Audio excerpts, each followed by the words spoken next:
Hey everybody, Tim Miller from the Bulwark here. I was on with my girl Nicolle on Deadline White House, now on MS Now. And we were talking about the MAGA fissures and MTG and Megyn Kelly. We get to a bunch of good stuff. But she also asked the panel about something that I've been wanting to talk about, which is Thomas Massie and how he has been responding to just these horrific attacks from Donald Trump. I mean, honestly, possibly the most disgusting thing Donald Trump has done over the last week is his treatment of Republican Congressman Thomas Massie. And so if you've missed that, I want to explain exactly what's been happening. But, you know, Nicolle sent that question to Vaughn Hilliard. So here we go on YouTube. I get to tell you what I think about it. I want to play for you a little bit of the clip that you played in this segment of Massie responding to these attacks for Trump, and then give you guys the backstory. So let's watch. The president has gone after you in some deeply personal ways. I mean, attacking you over and over again, even attacking you for regarding your wedding, your recent wedding, which, by the way, congratulations. What do you make of all that? And he's obviously supporting your primary opponents. I mean, what kind of retribution are you facing? You know, my wife told me, she said, "I told you so. We should have invited Donald Trump. He's mad that he didn't get an invitation." So we're taking it with a grain of salt. He's being a bully or trying to be a bully. And they're trying to beat me here in Kentucky. But here's what's interesting. The people financing this campaign consist completely of 3 billionaires, and they're all in the Epstein class. In fact, one of them is named in Epstein's phone book, not the secret files that the FBI is keeping, but in Epstein's phone book. So it's a small world. Dogs don't bark at parked cars, and we are winning. I got to tell you, man, me and Thomas Massie disagree on a lot, but the good cheer he has shown through this is pretty remarkable. So if you've missed it, Massie is a libertarian congressman from Kentucky.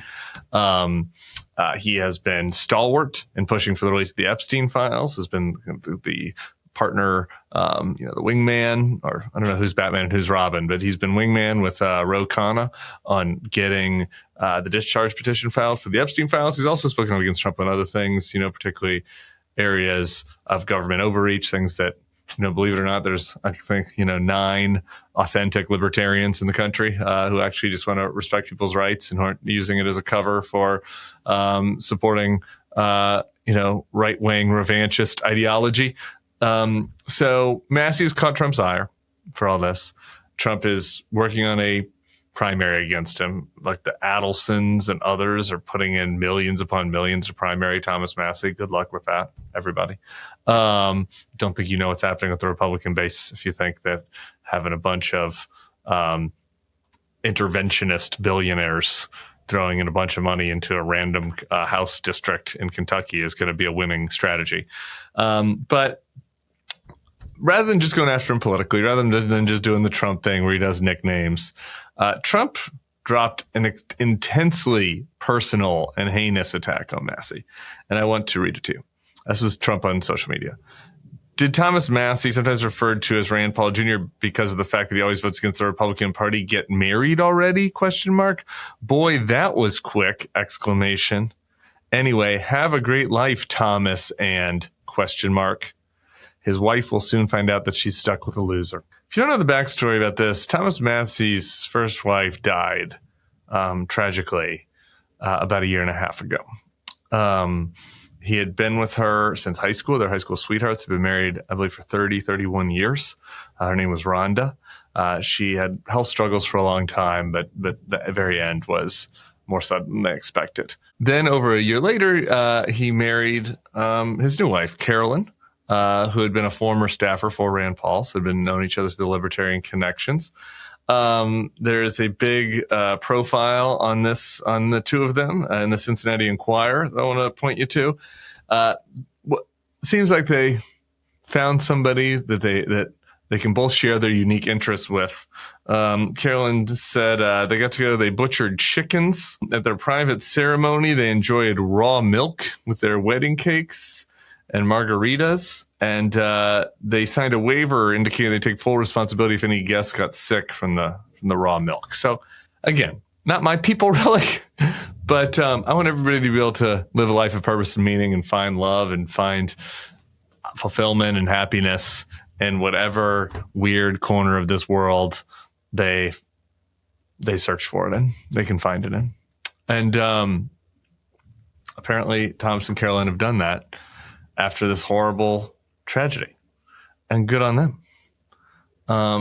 When asked about Trump's attacks and asked about the criticisms that he gets about this, about how maybe he was too quick to find another wife, Massie said, "I still cry every day." People, they're like, wait, he didn't grieve long enough for his wife. I'm still grieving. I believe him. I don't know Thomas Massie personally, but I mean, this is a man that by all signs was in a multi-decade faithful marriage to his high school sweetheart. That life is taken from him at age 50. And he finds somebody else to share life and interests, and I assume to cry on their shoulder and to nurture each other and to go and do, I don't know, whatever they want to do in their life. Drink milk straight from a cow's udder. If that's what you're into, great. That's fine. Good for you. I hope that's fulfilling. I hope that's meaningful. I hope that brings Thomas Massie some kind of comfort, like after this tragedy. And for Trump to go after that, for this fucking thrice married, cheating, tiny dicked asshole to go after him and to like make some sort of judgment on this as if something is amiss and as if there's something that should be frowned upon in this behavior. Like Donald Trump, this person that bragged about sexually assaulting women on tape, that would call into the New York Post under a fake name to brag about his own sexual prowess, which is really a sign that you're really great in the bedroom, in his affairs, right? Like he would brag about himself under a fake name about how he really was this big, tough man in the bedroom. And these tabloid stories about his self-described raunchy and torrid affairs, who knows, would be in the tabloids, in the papers for his kids to see. Like, I find this so repellent. And I don't know how any of us, this is why, I'm just going to say it, some of you guys will be mad at me. This is why I really get uncomfortable with the attacks on Erica Kirk too. Like, I do. I'm sorry. I like this idea that this should be part of politics, that we should judge people based on how they act after a tragedy. Like, I have no idea how I would act if my husband was killed or died tragically from an illness. Would I podcast the next day? I don't know. Would I be in a hole and cry? Would I want to date again? None of us want to even imagine this. We don't know. I don't know. Sure, maybe some combination of all of that, maybe a little bit. And, one day and a little bit the next, and you just muddle through and try to live life. And I think the president of the United States, who has just a abominable record in his private life about his behavior and his marriages and his behavior towards women who he made sexual advances on against their will. Like, for him to try to do a catty tabloid, Real Housewives drama shit posting on a member of his own party because he went out and got remarried to somebody a year and a half after his wife died is truly reprehensible. It's truly reprehensible. I think that I'm impressed that Thomas Massie has shown good cheer, but I wish, in the same way that, as I talk about in a minute here about Marjorie Taylor Greene, I think that having people from within the MAGA world talk about how gross it is and how unacceptable it is useful. And so I wish Thomas Massie would talk about it a little bit more, but I respect his choice to handle this however he so chooses. So there you go. Kudos to you, Thomas Massie. I will say, my one area of non-kudos, I have invited him on, and he doesn't seem like he wants to come on the Bulwark. We have a lot of disagreements about a lot of things. I understand maybe it's probably not helpful to his cause to come on, the YouTube home of Trump derangement syndrome. But if he changes his mind, he's always welcome. Kudos to Thomas Massie for sticking to his guns on the Epstein files. I wish him and Carolyn the best. Up next is a little bit more from my segment with Nicolle Wallace. We talk about Marjorie Taylor Greene and Megyn Kelly and the other fractures within MAGA. Stick around for that. MTG, what do you think? Look, it's hard to know what's going on in her brain, but I got to tell you this. I think it's important, in our society and our political culture, that we incentivize people coming back from the brink instead of just incentivize sending people over the edge. And I think that currently a lot of folks, whether it be the social media algorithms or running for Congress, getting small dollar donors or getting attention on TV, like the incentives are for politicians and even regular people to say the most crazy thing possible, the most extreme thing possible. And so seeing somebody who went down that path try to back off it and apologize, I think is a good thing. I don't think that we don't need to be snowed by her. I mean, you read through her history. I've heard some people say, complain that all this strange new respect for Marjorie Taylor Greene means people are whitewashing her. I haven't seen a lot of whitewashing of her, actually. I've seen a lot of people playing her comments now and within the context of her past experience. I think that's appropriate. And here's the thing. Regardless of what you think about Marjorie Taylor Greene, the person, and whether this is a genuine Saul the Damascus moment or whether it's something else more personal, whether she's trying to get attention or something. A crack in the MAGA coalition is really only going to come from the Marjorie Taylor Greenes of the world. And so everybody that wants the MAGA coalition to crack, anyone that is fighting against MAGA, that thinks they're an authoritarian threat, should welcome people that were part of MAGA, even if it's too little too late. Because right now, I think we've tried the route of trying to bring in people that are of the kind of college-educated, suburban, former Republican, moderate McCain types. Me and you fit in that boat, Nicolle.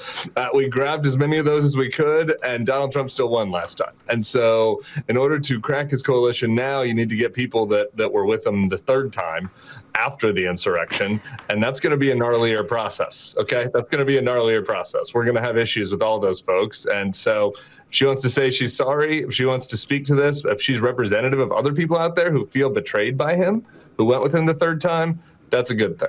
Tim, I want to come back to you about a fissure that exists in sort of the non-Trump MAGA world. And that is, right now, Megyn Kelly and Marjorie Taylor Greene are looking at MAGA and both trying to make calculations about where it's heading, right? For different reasons, maybe Marjorie Taylor Greene for running for president, maybe Megyn trying to read the media moment.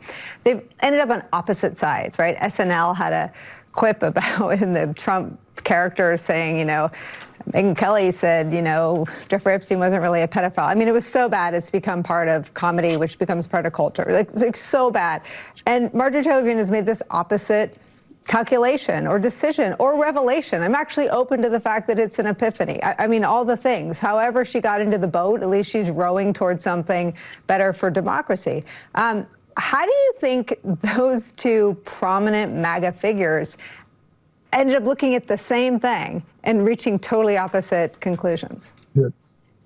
It's interesting. I guess I'll just add one little bit to their potential motivations, because we're in a strange world. I feel like I have to say this. Maybe Megyn Kelly's also thinking that she might run for president in 2028. I mean, who knows? Everything is possible, right? 3 times. I think, everybody sees is now looking at that and be like, well, if he could do it, why couldn't I do it? Look, I think that part of it is the fact. I think Megyn Kelly's looking at this and saying, look, nobody's ever won a bet in the Republican Party, at least, betting against Donald Trump at this point. And that's why I think the Marjorie Taylor Greene case is so interesting, right? Because everybody that has tried to go against him within the party has lost, at least as far as primaries are concerned, et cetera. I mean, obviously he lost the 2020 election. A lot of people have, maybe gained something for their soul by going against him, but politically they've lost. And so I think Megyn Kelly is making the safer the safer bet here. I think what's more and I guess just one more thing on the Marjorie Taylor Greene side, I think she maybe feels a little bit more free to distance herself from Trump because she's like built up this credibility with the MAGA base, like whereas Megyn Kelly's like this newcomer, and so they might look, MAGA base might look at her more askance. But to me, the more interesting thing about this discussion is like it's a sign of just how weak Donald Trump is. Like I really we wouldn't have been having this discussion a month ago because everybody was scared of Donald Trump and he seemed so strong, and they were making Trump 2028 jokes, and the richest people in the world were folding in front of him. And now it's just has taken this one off-year election in Virginia and New Jersey, plus the Epstein issue, plus the failure to message around the shutdown. And now all of a sudden, I do think you're seeing calculations happening. And that's interesting in itself. The fact that MAGA people are themselves starting to say, hey, there's a future here. And that's a real change from a month ago.